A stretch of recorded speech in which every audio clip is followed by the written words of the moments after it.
Bienvenue dans Légal et fiscal sans détour, le podcast où on simplifie les grandes décisions d'affaires avec cœur et rigueur. Je suis Joanne Nollet, fiscaliste, fondatrice de Fiscalité Signée. On apporte de l'éclairage sur le parcours entrepreneurial, que ce soit un projet ou une entreprise. On discute des différentes étapes qu'on peut vivre comme entrepreneur. Je suis Elisabeth Fontaine, fondatrice de la Grande Sœur Légale. Merci d'être avec nous. Laisse faire les conseils du trottoir. Puis les tutos bizarres que t'as vu tard le soir. Pour tes sous, tes contrats, puis les vraies affaires. Viens écouter nos deux experts. C'est clair. Dans leur programme. Dans leur programme. Dans leur programme. Ton oncle Gérard est ben fin, mais il a pas de balado. Bonjour à tous, bienvenue au balado légal et fiscal. Allô, Joanie? Allô, ça va bien? Oui, toi? Oui. On est dans Alliance, dans notre cadran de chemin de vie de l'entrepreneur et de son entreprise. On est rendu dans la portion Alliance. On crée le nous. Et là, ceux qui nous écoutent, vous arrivez sur cet épisode-là, bien, sachez qu'il y en a 12 parce qu'on décortique vraiment la vie entrepreneuriale.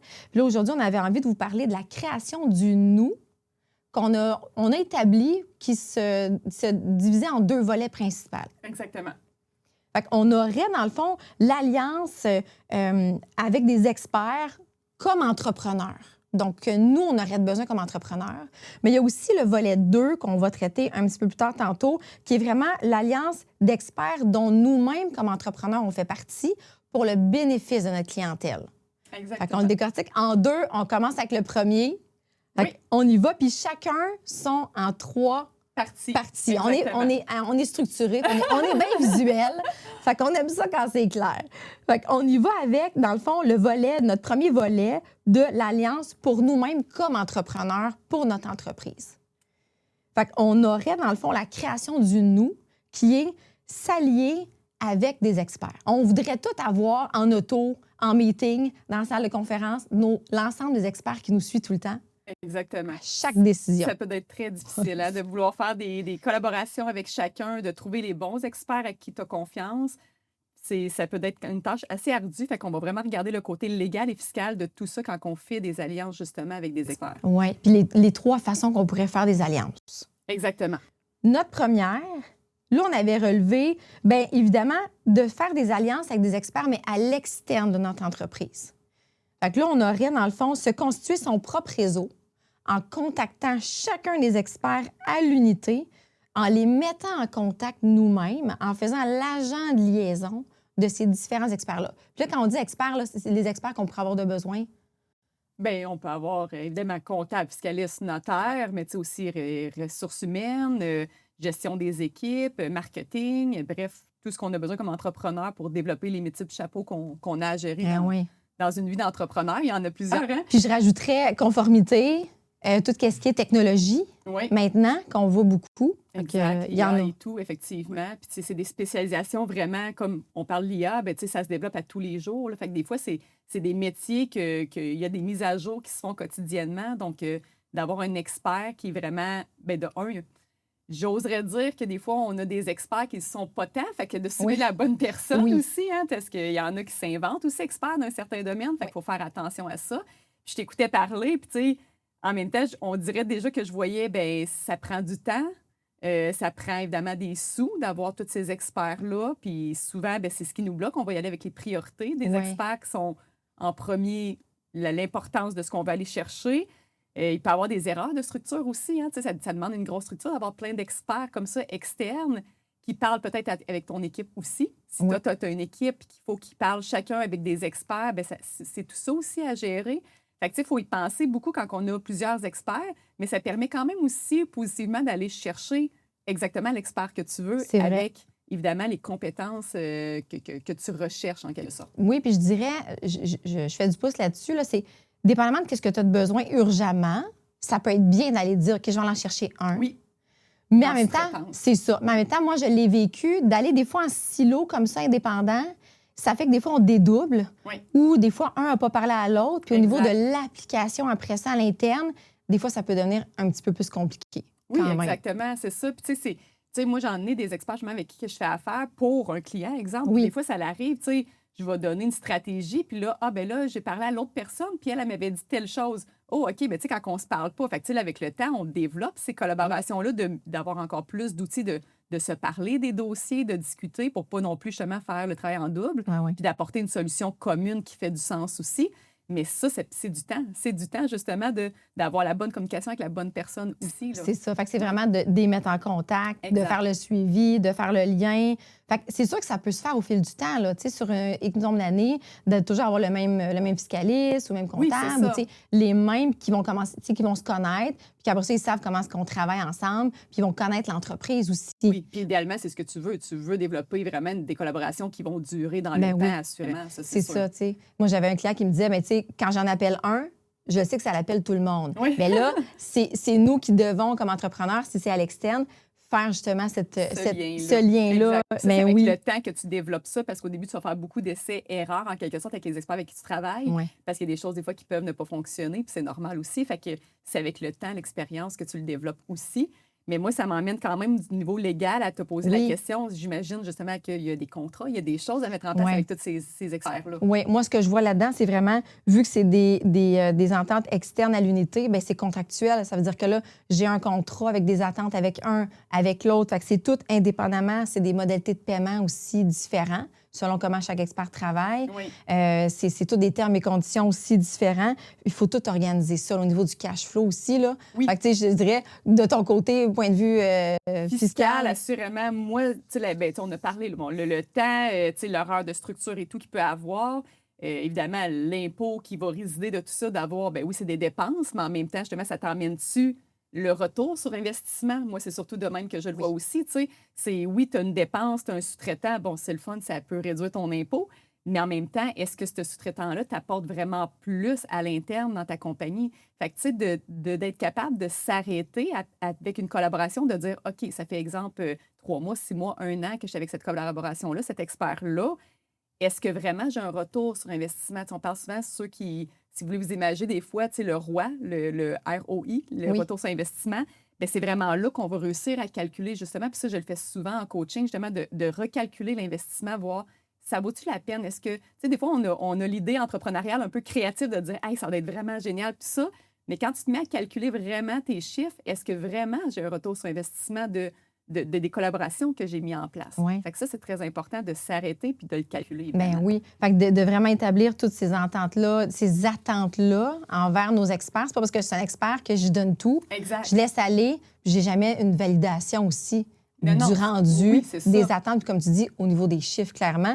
Puis moi, je dirais aussi un dernier point au niveau légal par rapport à ça, c'est toutes les ententes de confidentialité que souvent mes gens y oublient. Mais c'est parce que là, quand on se met à travailler avec plein de points d'experts différents à l'externe, il faut juste pas oublier que ça veut dire que notre entreprise, elle est vue de plein d'équipes. Donc, c'est vraiment l'équipe aussi en mettant leur personnel à eux, là.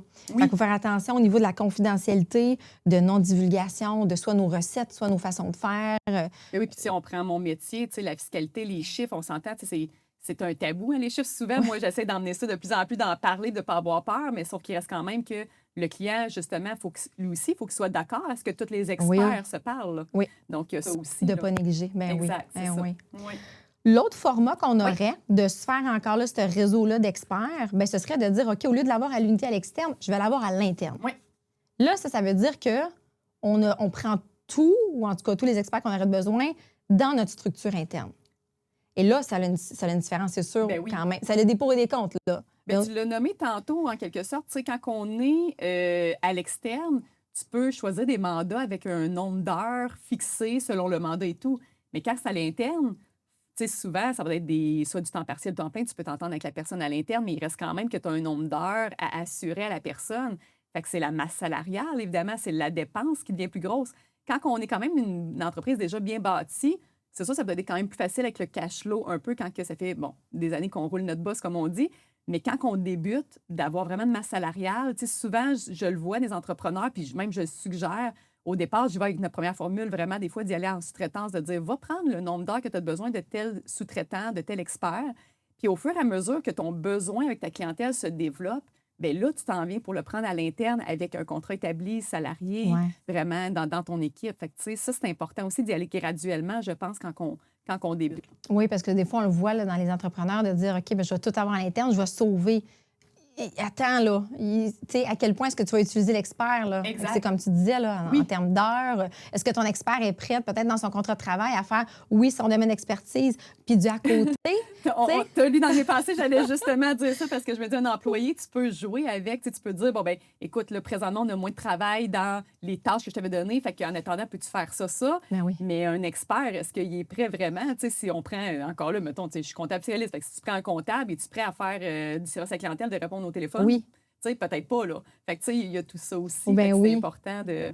Fait qu'il faut bien établir les contrats, là, tu sais, au niveau juridique, d'avoir à l'interne, qu'est-ce que ça implique? C'est sûr que ça implique beaucoup plus qu'à l'externe. Parce que là, si on prend à l'interne, tu sais, on a les normes du travail, bien, tout ce qui est CNESST, dépendamment des domaines. Hein. Tu sais, là, nous, mettons, c'est du service, mais ça peut être notre ébéniste, comme on dit dans les autres épisodes. Là. Ça peut être de la construction ou peu importe. Là. Fait que la CNESST puis les normes sont différentes selon l'entreprise. Il y en a que c'est plus intense que d'autres. Tu sais, construction aussi, il y a énormément de cotisations partout. Fait que d'avoir quelqu'un directement à l'interne, ça change.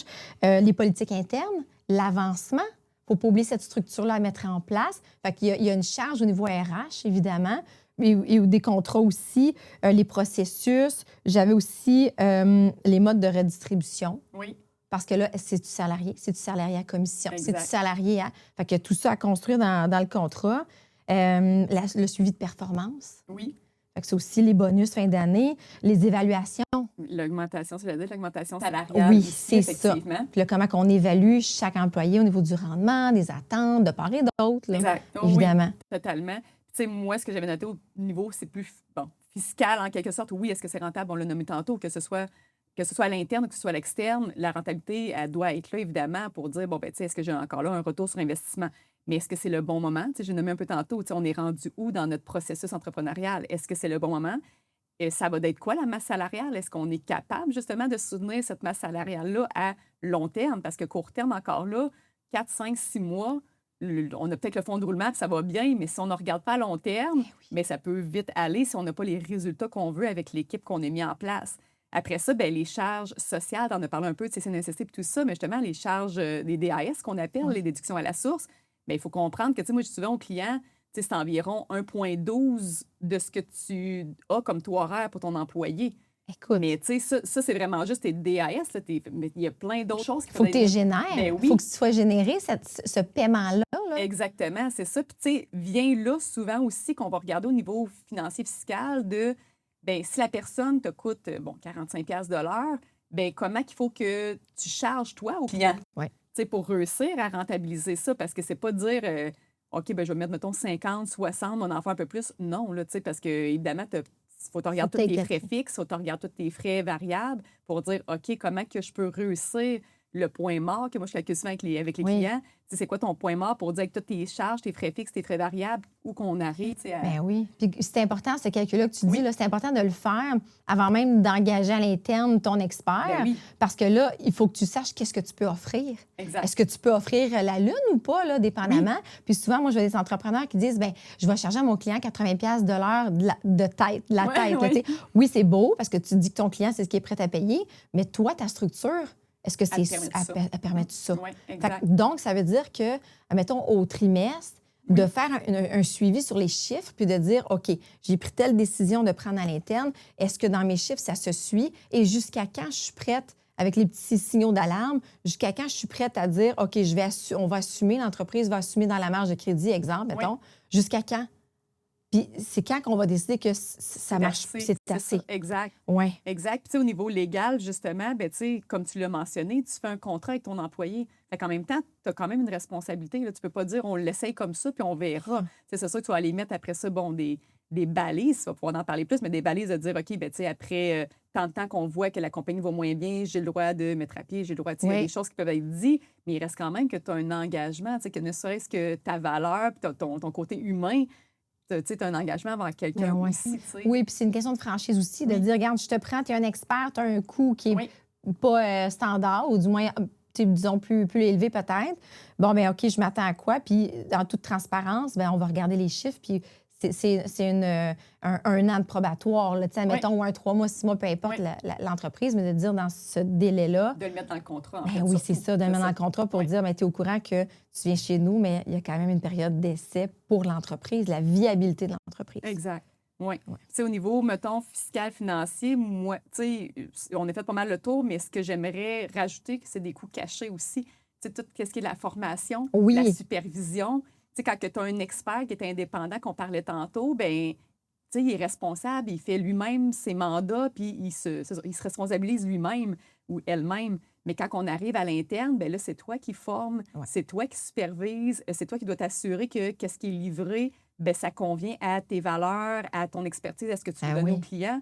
Fait qu'il y a tout ça aussi qui est très important à considérer que c'est un coût, parce que le coût de formation, il n'est jamais calculé, hein, on ne le voit pas passer. Tout le temps que tu mets... Là, il passe d'un facture sur la carte de crédit ou ailleurs. Là, il passe clairement quelque part aussi de temps. Là, comme c'est ça, c'est notre temps à nous qu'on forme quelqu'un qui n'est pas nécessairement en coût puis chargé. C'est un coût caché, on ne le voit pas. Mais quand que tu formes quelqu'un pendant un an, moi, je l'ai vécu. J'ai formé, au début, mes premières années, je formais des personnes qui étaient moins expérimentées, plus jeunes un peu. Puis là, bien, il avait le goût de découvrir le monde. Hein? Fait que j'ai formé pendant un an de temps, puis après ça, pouf, il partait à laisser d'autres choses.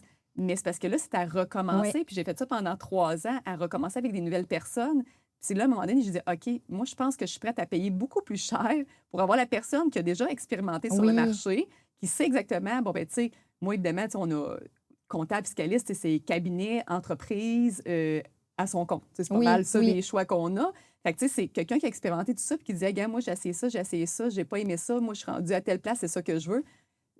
Aujourd'hui, je le vis. J'ai des personnes vraiment stables dans mon équipe, puis je vois à quel point que là, oui, j'ai mis bien du temps à former, puis je continue parce qu'évidemment, tout évolue, mais ils sont là pour rester perdurer. Encore là, on ne peut pas l'assurer. Peut-être que on ne sait jamais. Dans 3 ans, ils ne seront pas là, mais tu sais, la stabilité est là pareil, puis ça paraît sur la formation puis le temps. Là. Donc, expert à l'interne, il y aurait même deux sous-catégories, expert expérimenté.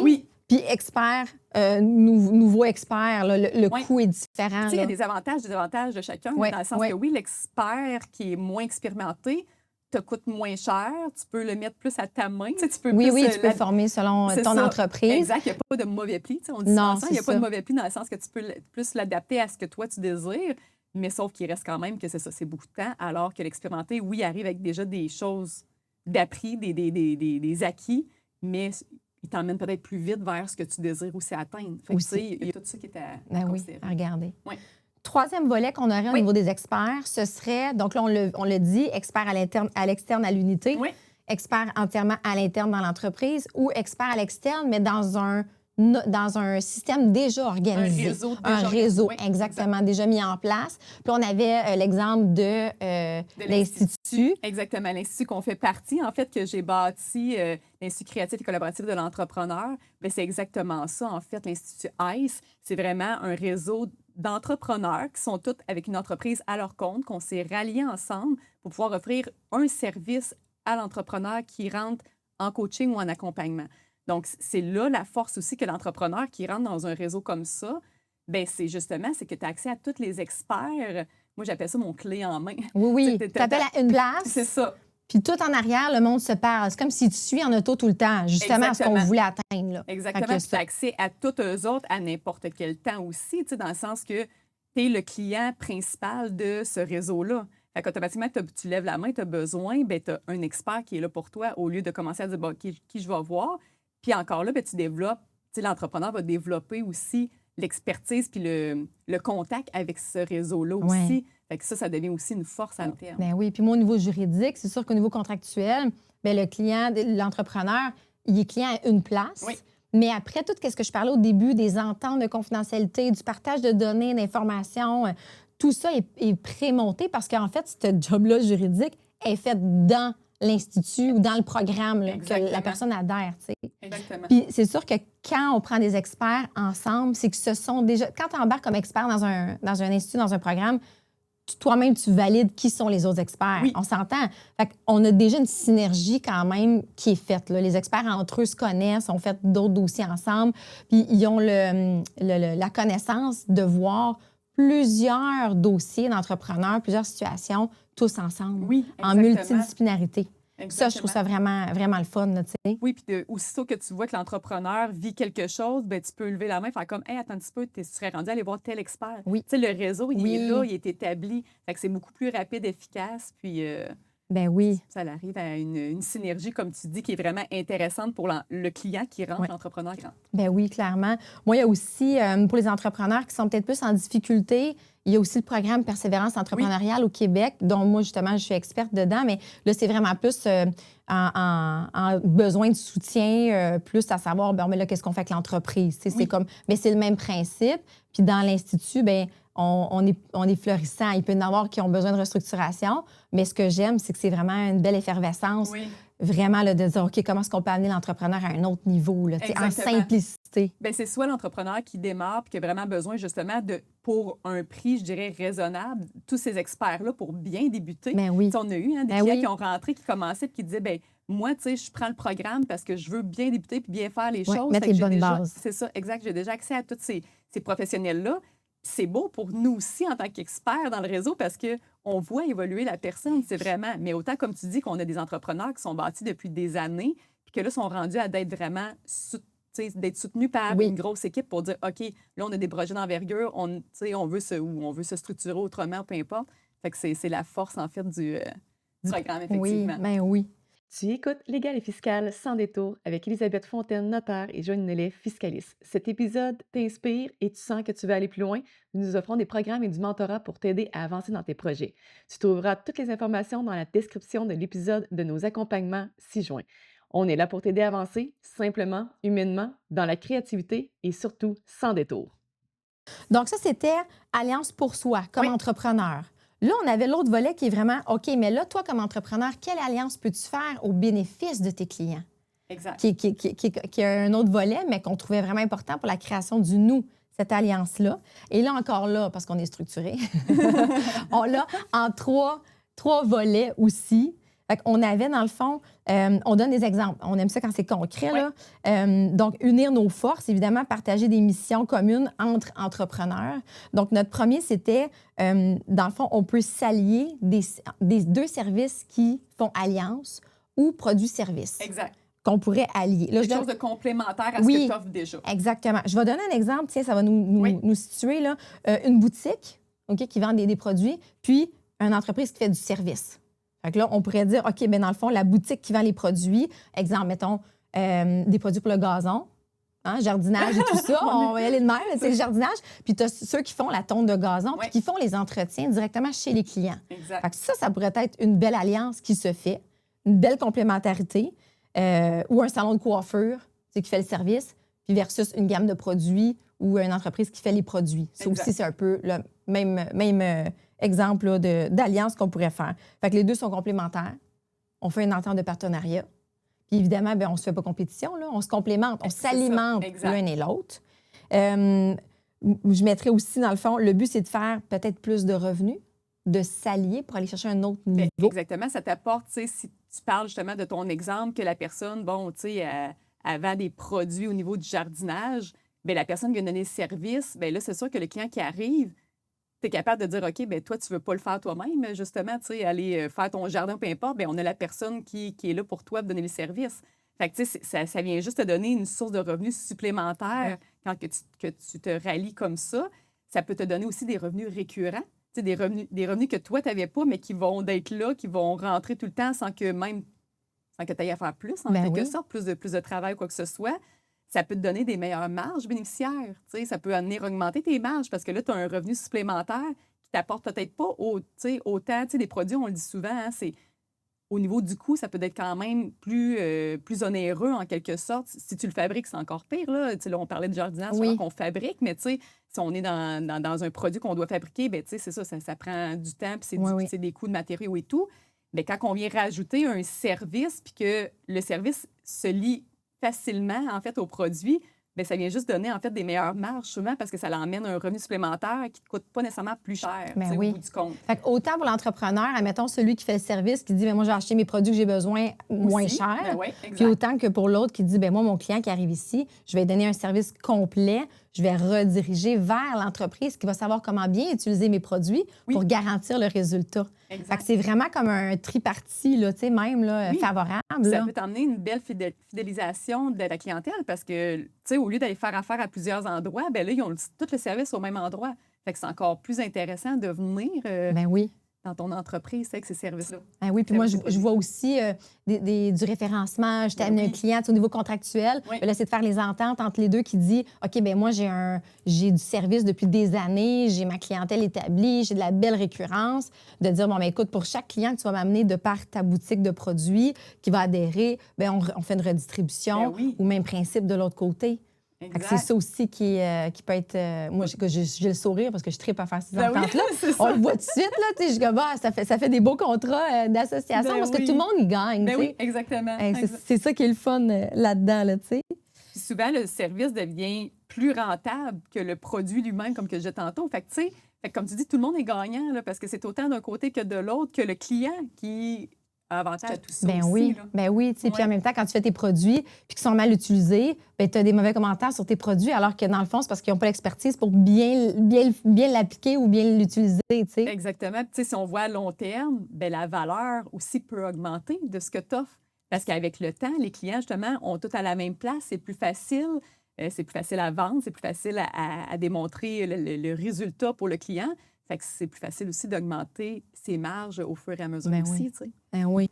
Moi, point de vue juridique, j'amène évidemment mon élément très, très structurel et technique, mais ça prend quand même une bonne entente. Parce que si jamais la fin arrive, bien là, il faut savoir, OK, comment qu'on fait cette séparation-là? Parce que là, avec quoi, là, c'est le client à qui ou comment. Fait qu'il faut juste bien l'établir dès le départ, de dire, bien, écoute, on fait ça pour le mieux, mais si jamais ça ne fonctionne pas pour X raisons, comment qu'on repart chacun sans être... pénalisé ou, tu sais, vraiment, là, manquer quelque chose après. Exact. Là. C'est ça. Puis, t'avais-tu des exemples un peu, justement, de... Bien, justement, qu'est-ce que tu mets, qui rapporte avec quoi? Tu sais, j'imagine l'inventaire, comment on se le sépare, la clientèle, tu l'as nommé, la clientèle. Comment on le sépare. Oui, mais le visuel aussi, si on travaille un visuel commun, il faut savoir, OK, mais on fait quoi avec la marque? Est-ce que c'était un service X? Est-ce que c'était... Ou est-ce qu'il y avait des produits en consigne à certains endroits? Fait que c'est tout ça qu'on va départager. Le local. Le local. Peut-être que tu t'es rassemblé dans un même local. C'est ça. Fait que là, qui garde quoi aussi au niveau de l'immobilier? Ben oui. De la structure. Il y a ça quand même à prévoir dès le départ. Fait que c'est important d'avoir une bonne entente là, bien établie quand même pour ça. Là. Exact. Le deuxième? Oui, le deuxième, on serait rendu là. Le deuxième, ce serait de dire, bien là, on va le faire, mais à l'interne. Fait que je vais ouvrir carrément une division à l'interne de mon entreprise. Fait que je vais soit rentrer un service ou rentrer des produits, exemple, directement. Fait que là, on avait, mettons, un service qui ouvre une boutique directe. Là. Si on prend un peu le même genre d'exemple, là, où on se crée une gamme de produits à l'interne au niveau du service. Une compagnie d'entretien ménager qui se crée une gamme de produits, exemple. Là, fait que ça pourrait être ça. Fait qu'on a le service, on se crée une gamme. Là, vraiment, on est comme sous la même entité. Oui, puis on peut même prendre mon exemple, justement. On s'entend comptable fiscaliste, c'est assez rationnel, c'est assez... d'habitude, c'est un cabinet comptable qui fait de la tenue de livre, des fins d'année, puis des déclarations d'impôts. Mais tu sais, moi, j'offre du coaching, mais on a même des produits physiques qui s'en viennent, des carnets, dans le fond, pour accompagner les gens dans leur évolution. Je suis très créative, donc on fait des exercices de vision. Fait qu'on on est en train de créer des produits physiques, dans le fond, pour vraiment des carnets de vision aussi, pour que les entrepreneurs puissent travailler dedans. Fait que, tu sais, moi, souvent, quand j'emmène cet exemple-là aux entrepreneurs, ils comprennent que peu importe le domaine que tu es, tu es capable d'emmener de la création puis de la diversité à ce que tu offres, si tu le désires, évidemment. T'sais. Ben oui, la création, peu importe le domaine, comme tu dis, là, faut se le permettre là, pour ça. Moi, ce que je vois au niveau juridique, de mettre comme ça à l'interne, de mettre une nouvelle division, bien, outre la structure légale de dire, bon, mais là, qui gère quelle division et tout ça, mais c'est aussi tous les nouveaux permis, les nouvelles réglementations. Donc, juste de vérifier avec ça. Les baux commerciaux, si jamais ça l'implique d'agrandir, justement, l'impact, ou l'impact de marque quand on crée une nouvelle marque.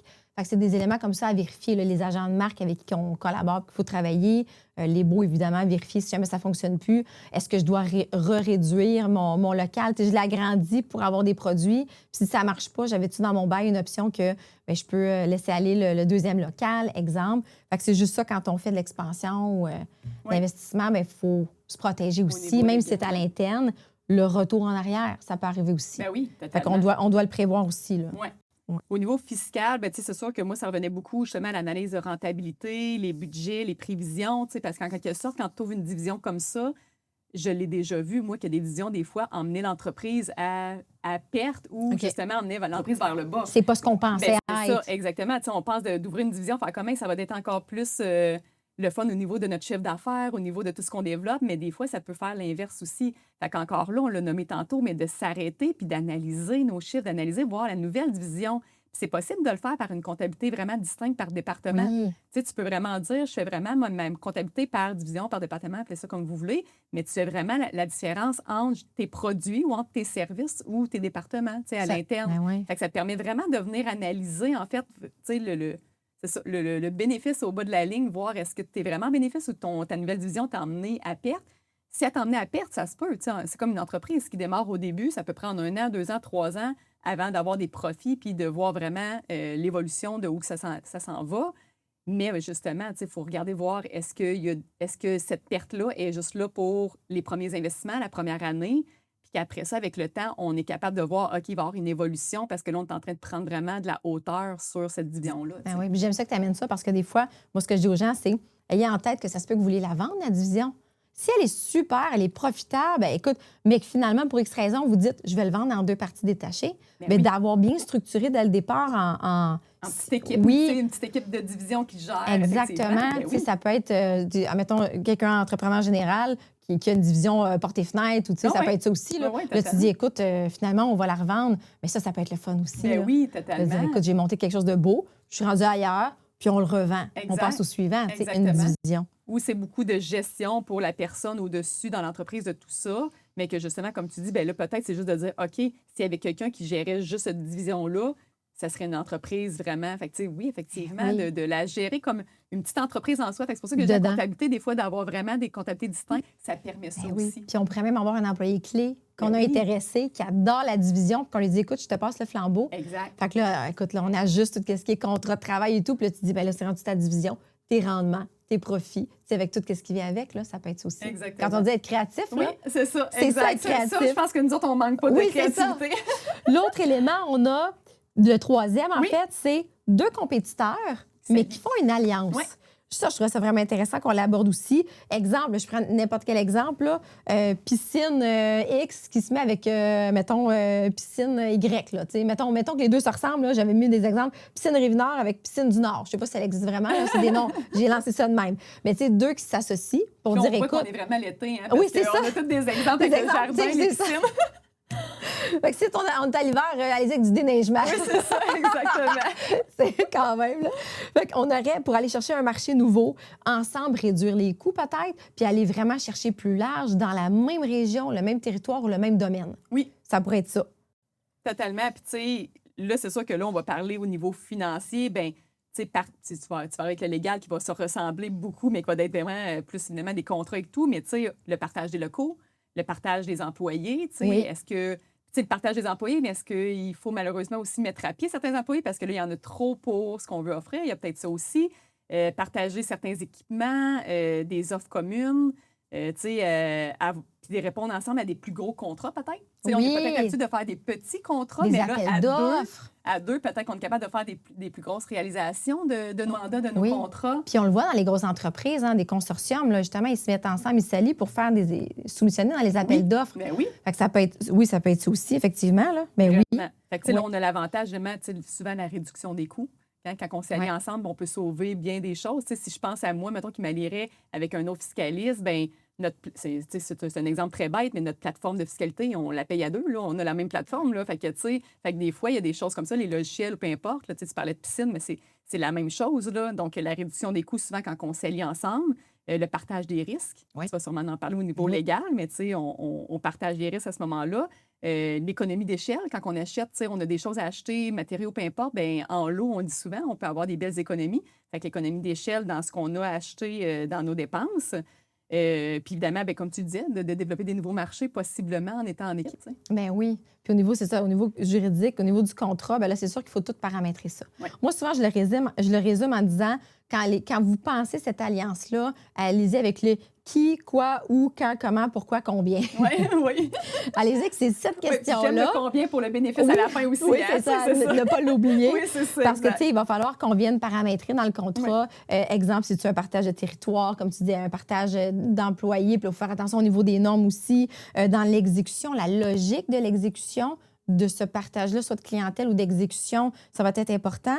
Puis là, évidemment, toutes les main-d'œuvre qui vont collaborer, les employés clés, bien, il faut faire attention pour que si jamais ça ne fonctionne plus, qu'on ne va pas marauder, puis ça nous a permis de voir l'interne, puis de dire, ah tiens, finalement, ça ne marche pas, puis je repars avec toute ton équipe. Oui. Fait qu'il faut faire attention dans les contrats de bien établir justement qu'on ne va pas aller piger dans l'équipe de l'autre si jamais ça ne fonctionne plus.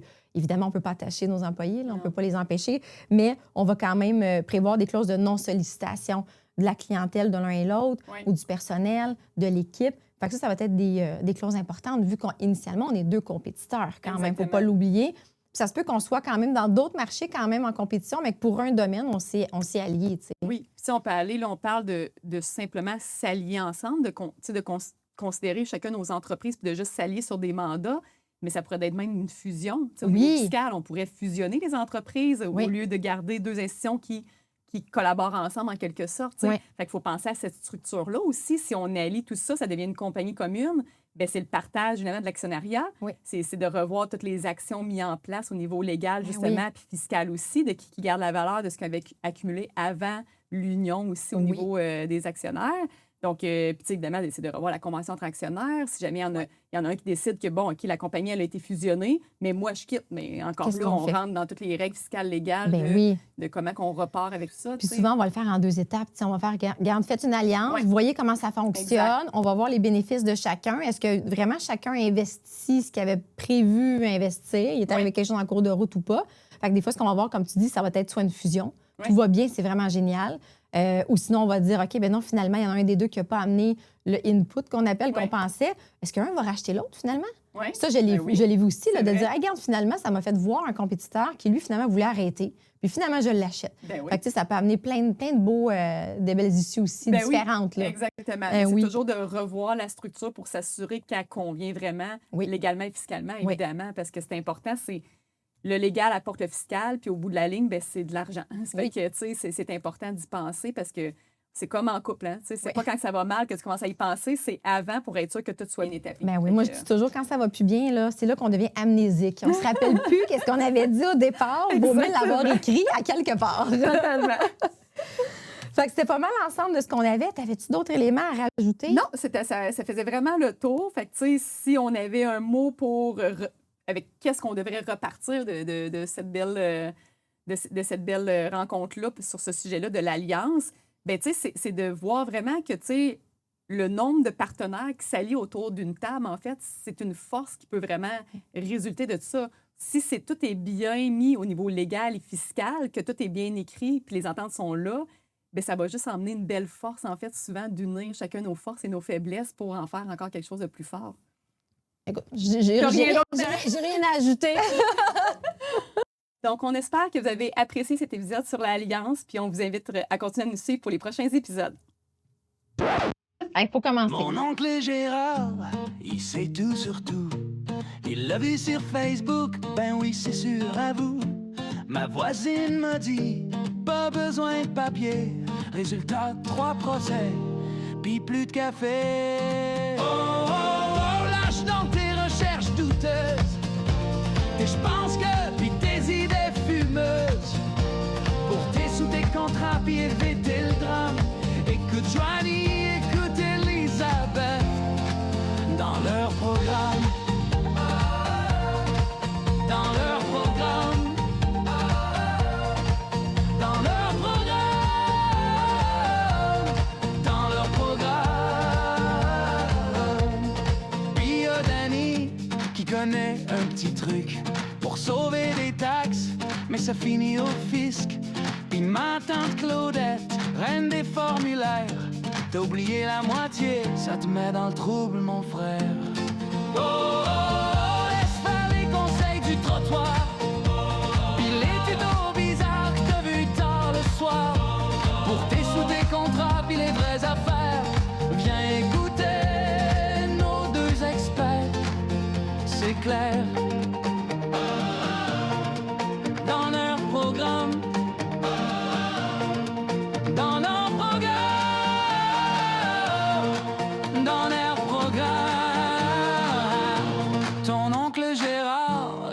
fin, mais il a pas de balado.